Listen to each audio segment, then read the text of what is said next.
Salve, salve, meu povo! Nos encontramos em mais uma semana na alegria desse tempo pascal. Hoje celebramos o domingo da Ascensão do Senhor. E comigo, para essa roda de conversa, está meu companheiro Frei Gilvander. Seja muito bem-vindo, meu irmão. Olá, Darlan. Olá, você que está chegando para participar conosco aqui. Uma alegria rever você novamente, Darlan. Coisa boa, Frei Gilvander. E a gente acolhe a todos e a todas, né, que nos acompanham através dos 5 canais que a gente transmite essa roda de conversa. O canal do Frei Gilvander, o canal do Marcelo Barros, do Zé Vicente, a TV Causas da Vida e também o canal Conversas de Paz e Esperança do nosso companheiro Daniel Higino. Vamos esperançar de cada canto do planeta de mãos dadas, celebrando o Evangelho para além dos templos. Este é um movimento onde a fé transcende fronteiras e o amor nos conecta. É o Evangelho além dos templos, que quebra barreiras e nos mantém interligados. Ouça a boa nova. Deixe-a preencher sua alma, deixe-a inspirar seu caminhar. Somos um na fé, um no amor, como uma roda de samba, cada um com seu instrumento, mas tocando em harmonia. Unidos pelo bem comum, somos Evangelho vivo, o povo que luta por libertação, em defesa da vida, da paz e do amor. Neste domingo da Ascensão do Senhor, a gente reza o livro de Lucas, capítulo 24, versículos 43 a 53. Frei Gilvander, fala pra gente o resumo, qual a chave de leitura, qual é a ideia principal desse evangelho que a gente reflete hoje?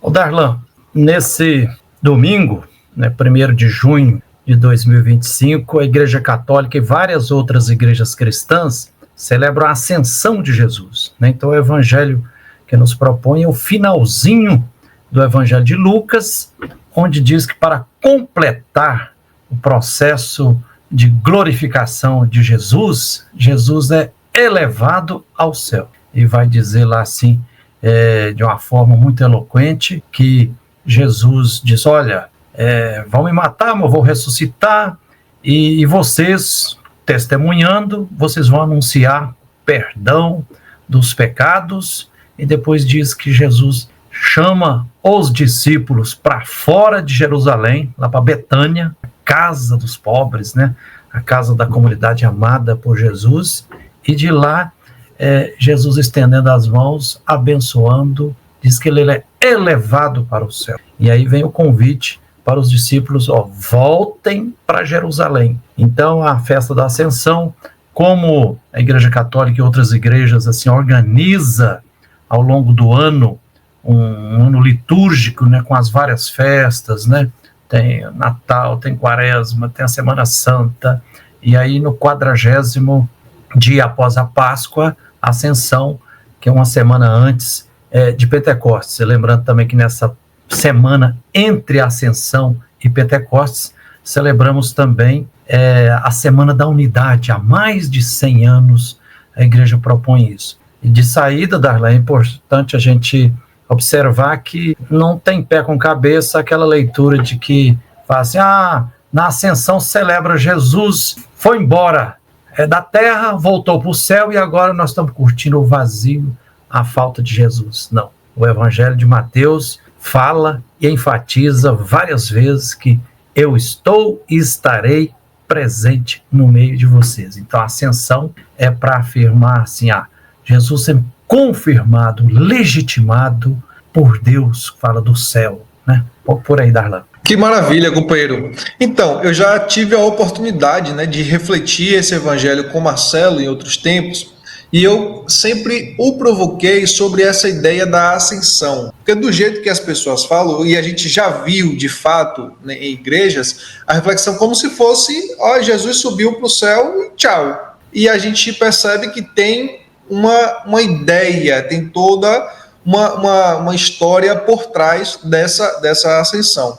E é muito importante que a gente tenha muito claro para que a gente não reproduza essa ideia de que Jesus subiu para o céu e acabou. Dentre esses versículos desse evangelho da ascensão, tem um versículo que diz: Jesus sofrerá e ressuscitará No seu nome serão anunciados a conversão e o perdão dos pecados. E vocês, discípulos, são testemunhas disso. Como que a gente pode fazer uma interpretação melhor, mais apurada desse versículo, Frei Wander? Darlan, existem muitos métodos, muitas chaves que nos ajudam a nos aproximar e interpretar de forma sensata, justa e libertadora os textos bíblicos. E o único método que é assim rifado, criticado pela igreja, é o tal do fundamentalismo. Então, quando tem pessoas que falam assim, olha, eu vou sofrer, vou ressuscitar, então entende como se isso fosse uma questão já predeterminada, como se o Deus fosse sádico, né, que gosta de ver o filho sofrer, e como se Jesus fosse masoquista. A gente precisa lembrar que os 4 evangelhos da Bíblia, eles não são crônicas jornalistas, eles são experiências de fé das primeiras comunidades após uns 30, 40, 50 ou 60 anos depois, comunidades que já estão vivendo a alegria, a coragem, a sabedoria, experimentando que Jesus segue vivo, caminhando no meio das comunidades, nos corpos das pessoas, sendo força. Então é a partir da experiência da ressurreição que se escreve os evangelhos. Então quando diz que Jesus vai sofrer e ressuscitar, não é uma predestinação, dizendo, o destino vai ser assim. Não, já aconteceu lá no passado, isso a gente vai ver nos 4 evangelhos também. Jesus não foi, não sofreu, não foi condenado à pena de morte porque Deus quis, mas foi porque ele incomodou os podres poderes da política, da economia e da religião, e eles condenaram ele à pena de morte, né? E aí é muito bonito nessa passagem dizer, vocês são testemunhas. E um detalhe aqui, Darlan, que biblicamente falando, ser testemunha não é simplesmente ver, eu estou vendo aqui, aconteceu um crime. Não, a palavra grega normalmente é traduzida por testemunho, martiria, martírio, quer dizer, quem vive a vida se doando, até se necessário for a própria vida, esse é o verdadeiro testemunho. Então vocês coloquem em prática, né, abrace para valer esse projeto de vida, essa praxis, esse ensinamento que Jesus deu, que aí vocês vão testemunhar um caminho para gerar perdão entre as pessoas, para gerar reconciliação, paz e alegria. Muito bem, Frei Wander. E aí a gente volta para aquelas passagens, né?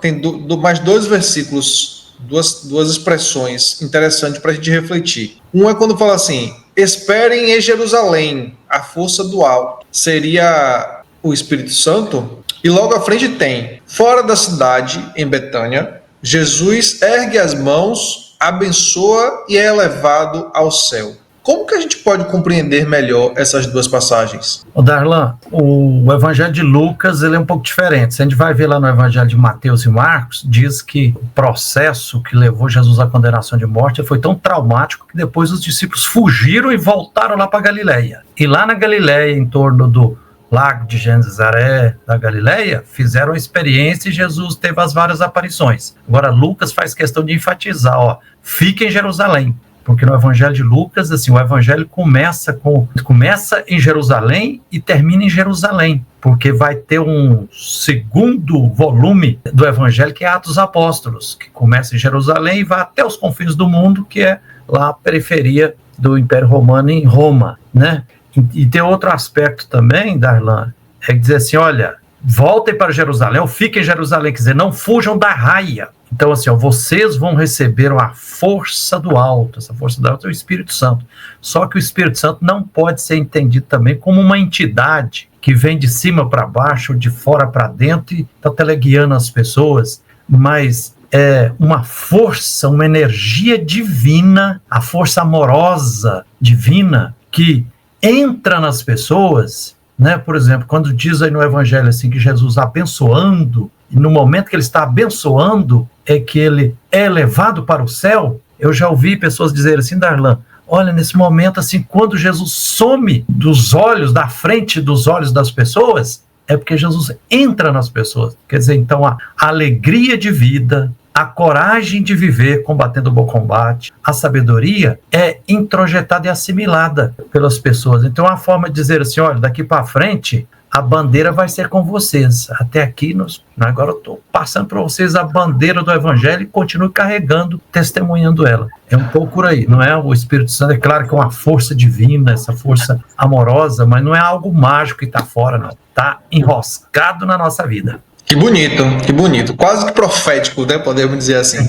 Frei Wander, eu sempre gosto de trazer fazer uma ponte, né, do evangelho que a gente está refletindo com o cotidiano. Só que não sei como que a gente vai fazer isso agora. E aí está chegando um tempo, como um bom nordestino, muito importante, que são os festejos juninos. É um tempo muito forte, né, nesse tempo, vai chegando frio, vai chegando os festejos, então a gente vai meio que o coração ficando aquecido. Só que antes de celebrar, né, dos festejos juninos, que já vem dando seus sinais, a gente tem a Semana da Unidade dos Cristãos. E claro, a gente não poderia deixar de falar um pouco. Você pode trazer para a gente, por favor, sobre a Semana de Oração pela Unidade dos Cristãos? Legal, Darlan. É imprescindível, acontece há mais de 100 anos esse chamado, né? Uma semana de oração pela unidade das pessoas cristãs e das igrejas cristãs. E normalmente entre a festa da Ascensão e Pentecostes, porque nessa semana a gente vê aquela prece assim, ó, sejam um, porque o nosso Deus é uno. Então, assim, a gente observa que, e até tem um sentido assim, fica em Jerusalém, porque naquela época as primeiras comunidades, quer dizer, ainda estão ligadas à institucionalidade do judaísmo, ou do templo, ou da sinagoga. Então, a beleza desse evangelho, o Espírito Santo, que é essa força do alto, que é para continuar animando as comunidades a viver a alegria do Evangelho, a coragem do Evangelho, a amorosidade do Evangelho, o ensinamento libertador do Evangelho, ele acontece num espírito de unidade, não de uniformismo. E se a gente for prestar bem atenção, a própria unidade já inclui a diversidade. Hoje é muito triste a gente perceber assim, pessoas se digladiando por questões religiosas, não, a minha igreja é mais certa do que a outra, etc.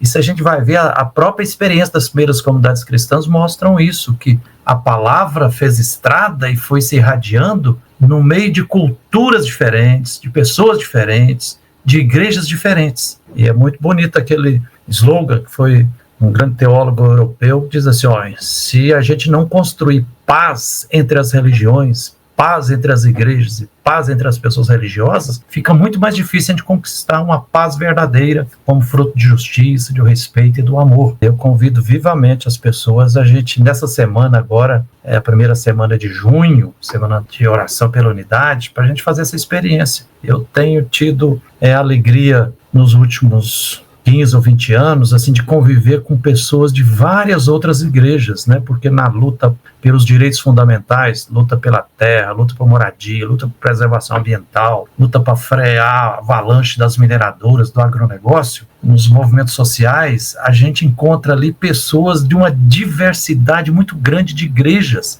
e não só de igrejas cristãs, mas também de religiões de matriz africana, do candomblé, da umbanda, dos espíritas, das religiões dos povos originários indígenas, e é uma maravilha o que eu tenho aprendido, Darlan. Então a gente não pode ficar só no nosso quadrado da nossa igreja ou da nossa religião, a gente precisa se aproximar, esticar os ouvidos, abrir o coração para ver as belezas, as verdades e as propostas, os jeitos de conviver também, que isso faz um bem enorme, ajuda a gente a superar dogmatismos, preconceitos, né, a convivência. Frei Carlos Mestre fala assim que a convivência com os pobres faz crolar um edifício de preconceitos. Então eu digo uma metáfora também, a convivência com pessoas de diferentes religiões ou de diferentes igrejas amplia muito a nossa visão, nos faz menos dogmáticos, né, menos preconceituosos e mais altruístas, mais amorosos. Muito bem, companheiro. Então fica aí o convite, né, para rezar, participar dessa edição da Semana de Oração pela Unidade dos Cristãos.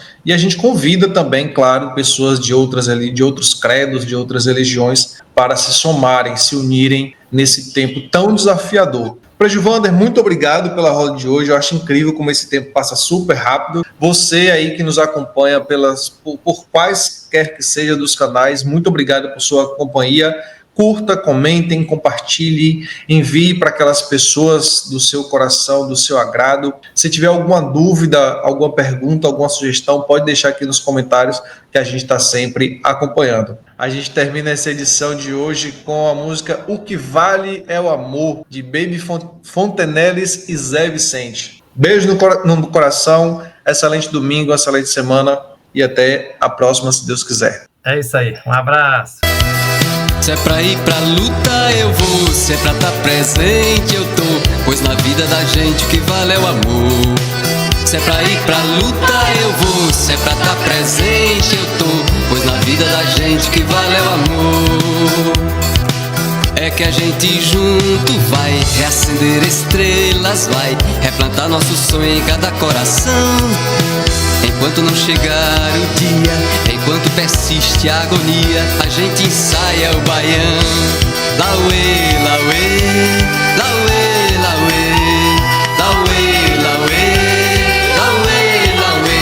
É que a gente junto vai reabrindo caminhos, vai alargando a avenida pra festa geral.